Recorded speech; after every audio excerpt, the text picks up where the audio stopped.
La doncella de Orleans fue una mártir, santa y líder militar. Todo esto a una edad en que muchos de nosotros estamos decidiendo qué vamos a estudiar. Ajá, ella ya era la lideresa del ejército francés antes de los 18 años. Bienvenido a Repasos para Zapasos. Hoy hablaremos de Juana de Arco, la doncella guerrera. Un, dos, tres, cuatro. Repasos, pasos, repasos, pasos, repasos, pasos, repasos.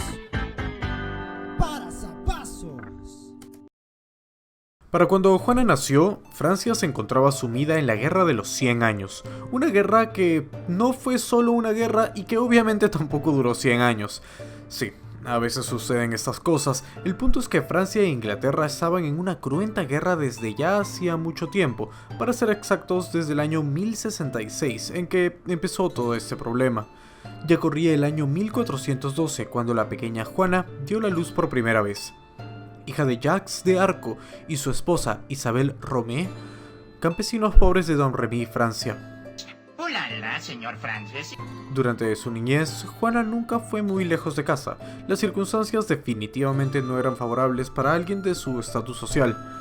A Juana solo se le enseñaron las labores domésticas y por supuesto la fe católica, además de algunas tareas del campo.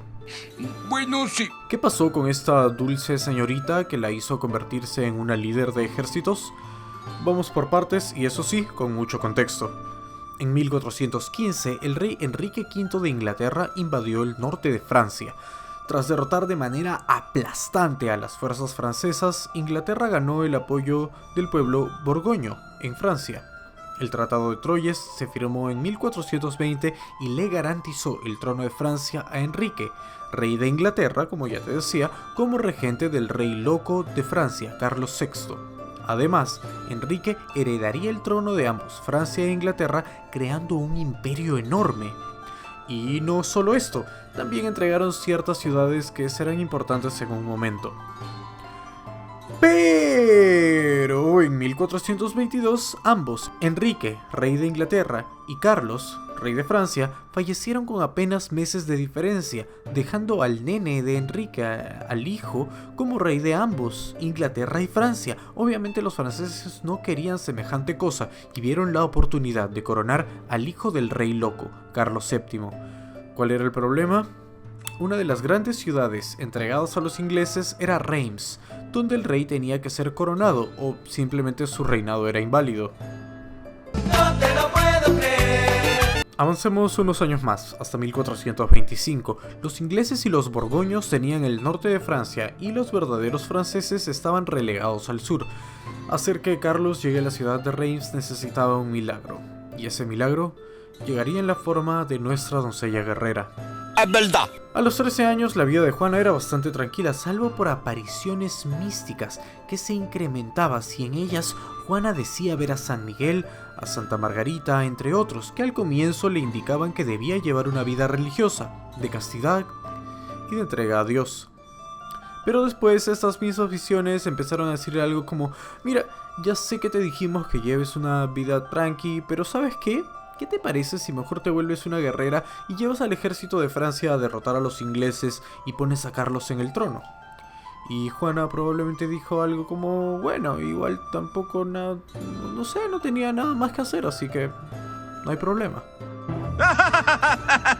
Un clásico. Por supuesto, no mucha gente se tomaba esta de las visiones y las apariciones en serio, ni siquiera en el siglo XV, pero Juana fue persistente. En mayo de 1428, con 16 años, Juana tuvo una visión indicándole que vaya a Chinon a ver a Carlos. Obviamente esto era bastante problemático, por decirlo de alguna manera. Domremy, el lugar de Juana, al apoyar a Carlos, no resultaba muy del agrado de los borgoños, así que tenían la zona bajo vigilancia. Cualquier intento de llegar a Chinon era básicamente un suicidio. Obviamente, en vez de iniciar su campaña con un suicidio, la doncella fue a Vaucouleurs, un fuerte también a favor de Carlos, donde conoció al comandante de dicho lugar, Roberto de Baudricourt, y le exigió que la llevase donde el rey legítimo. Roberto la votó en ese mismo instante, diciéndole que le diga a su padre que le dé un castigo ejemplar. Podría ser el fin del hombre araña. Juana tuvo que regresar a Don Remy.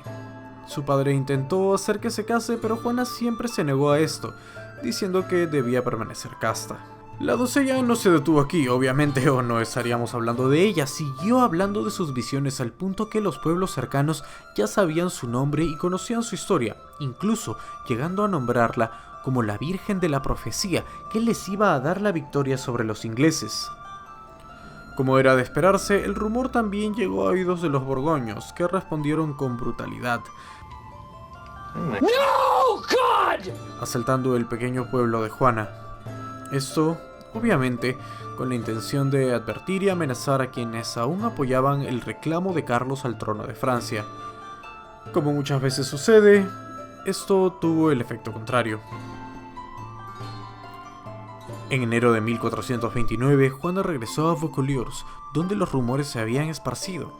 Para cuando llegó, Roberto de Baudricourt Justo otra vez. le recibió una vez más, pero ahora las cosas serían distintas. Aceptó la petición de Juana de ayudarla a ver a Carlos, aunque apenas le dio una escolta de 6 hombres y le indicó el camino hacia Chinon. ¿Por qué este Robertito ahora cambió de opinión?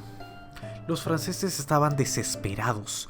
Las noticias de la guerra empeoraban, los saqueos a las villas eran comunes, incluso estaban a punto de perder Orleans, ciudad de gran importancia. Si la ciudad caía, se terminaba la guerra y los ingleses hubiesen salido victoriosos. Ahora quiero hacer un paréntesis. En el juego Age of Empires 2, en la campaña de Juana de Arco, se refieren a Carlos como el Delfín. El Delfín o Dauphin era un título nobiliario que se le daba al heredero del trono de Francia, así que para que no te confundas, son la misma persona. Continuemos. ¡Sí! El viaje que Juana emprendió era sumamente peligroso. Era una niña prácticamente, viajando por tierras sin ley, donde de ser capturada creo que no hace falta mucha imaginación para saber qué iba a sucederle. La doncella sabía esto y antes de partir se cortó el cabello y durante el viaje se comportó como un soldado más del grupo. Dormía, se cambiaba y hacía lo mismo que todos los demás, además de ponerse la misma ropa. Esto causó que sus hombres le tuvieran un enorme respeto. 11 días después, y contra todo pronóstico, llegaron a Chinon.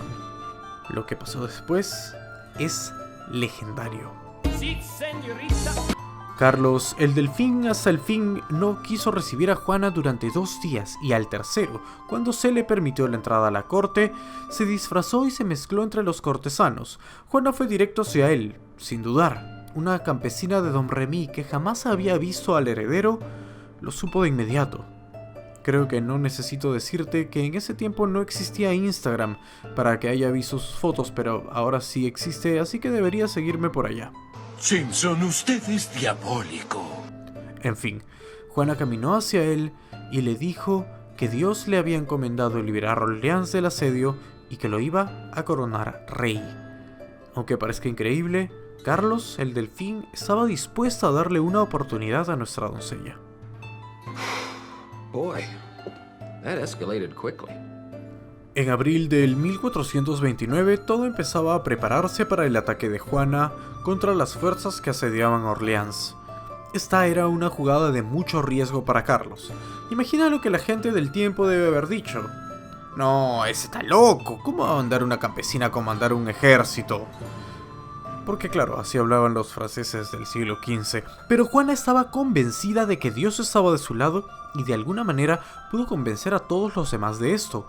Para este momento, el ejército de Francia estaba compuesto de voluntarios, sin entrenamiento militar avanzado, y cuando se hizo el llamado para ver quiénes irían con Juana, la respuesta fue impresionante. El 29 de abril de 1429, Juana llegó al campo para liberar Orleans, comandando miles de hombres que se sumaron a su causa.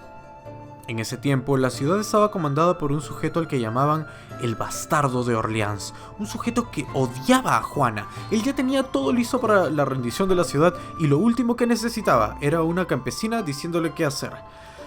Aunque las tropas le servían para montar resistencias, simplemente ignoró a nuestra Juanita y obviamente no contaba con que las tropas que habían llegado le eran leales solo a ella, y este sentimiento se extendió también a las tropas del bastardo. True story. El 4 de mayo de 1429 parecía ser un día tranquilo, todavía no habían empezado los enfrentamientos, el asedio se daba de a pocos, pero Juana tuvo una visión que le indicaba que debía atacar a los ingleses, así que tomó su espada y su estandarte, convocó a sus tropas y a la guerra se fue. Sus hombres pelearon como fieras y para el 7 de mayo lo imposible se había logrado. El ejército francés casi rompió el asedio de Orleans, pero una flecha impactó a Juana. No, God, please, no, no. Tuvo que ser sacada para una cirugía de emergencia y para la tarde estaba de regreso en el campo de batalla. Sus hombres una vez más pelearon como una jauría, derrotando a los ingleses. Solo imagina eso, un golpe que a muchos de nosotros nos hubiese tenido en cama llorando durante días. A Juana apenas la sacó unas horas de la batalla. Ojalá eso te enseñe algo acerca de ser valiente. Una vez la batalla terminó, Juana se acercó a los cadáveres de los ingleses y lloró por ellos. Las tropas francesas no persiguieron a quienes huyeron en retirada, bajo las órdenes de la doncella. El siguiente objetivo de Juana era coronar a Carlos, pero Reims seguía bajo el mando de los ingleses y al contrario de Orleans, que era un territorio en disputa, Reims estaba en el corazón de los territorios controlados por los invasores. Durante las semanas siguientes, Juana, comandando al ejército de Francia, derrotó a los ingleses una y otra vez, abriendo el camino para el Delfín. Finalmente, llegando a la batalla de Patay, en que no solo vencieron, sino que prácticamente limpiaron el suelo con la dignidad de los ingleses. La doncella guerrera había limpiado el camino, regresó a Chinon y llevó a Carlos hasta Reims, y en el camino seguían liberando pueblos de los invasores ingleses, Auxerre, Chalons, Troyes. El 16 de julio de 1429, Juana y Carlos entraron a Reims, las puertas de la ciudad francesa de los reyes abiertas de par en par. Unos meses atrás, tal cosa hubiese sido impensable. Es verdad. Al día siguiente, Carlos fue coronado como Carlos VII, con Juana a su lado, y en ese punto las visiones cesaron. Su misión había terminado. Por supuesto, las cosas no podían terminar bien. Quizá a Juana le empezó a gustar demasiado la guerra, quizá ella no sentía que su misión haya sido completada. Lo cierto es que decidió seguir peleando y su siguiente objetivo fue París. El 28 de agosto de 1429, Carlos VII abrió conversaciones con los borgoños para lograr la paz de Francia. Si Juana quería más guerra, iba a tener que actuar pronto. El 8 de septiembre se llevó a su ejército a atacar París sin consentimiento del rey. Esto fue un gran error. París era una ciudad amurallada, casi inquebrantable. Apenas al iniciar la batalla, una flecha le atravesó la pierna y aunque ordenó a sus hombres que siguieran luchando, ellos prefirieron la retirada. Carlos VII se enteró de esto y cortó el suministro de provisiones y hombres. Él prefería la paz, así que decidió simplemente ignorarla. El 23 de mayo de 1430, intentando liberar a Compiègne de un asedio, Juana fue capturada por los borgoños. Todos esperaban que Carlos hiciera un trato y salvara su vida a cambio de prisioneros que él también tenía.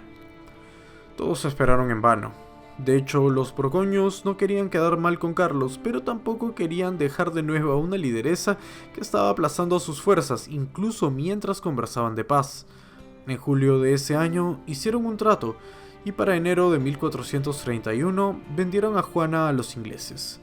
Ellos, sin perder el tiempo, la llevaron a juicio. El 25 de mayo de 1431, la iglesia presentó unos 70 cargos contra Juana, entre ellos aquel que la mandaría a su muerte. Lo creas o no, el cargo penado fue vestirse de hombre, y sí, en Deuteronomio hay versículos referidos a esto. El 30 de mayo de ese año, Juana fue llevada al patio de ejecuciones y quemada viva.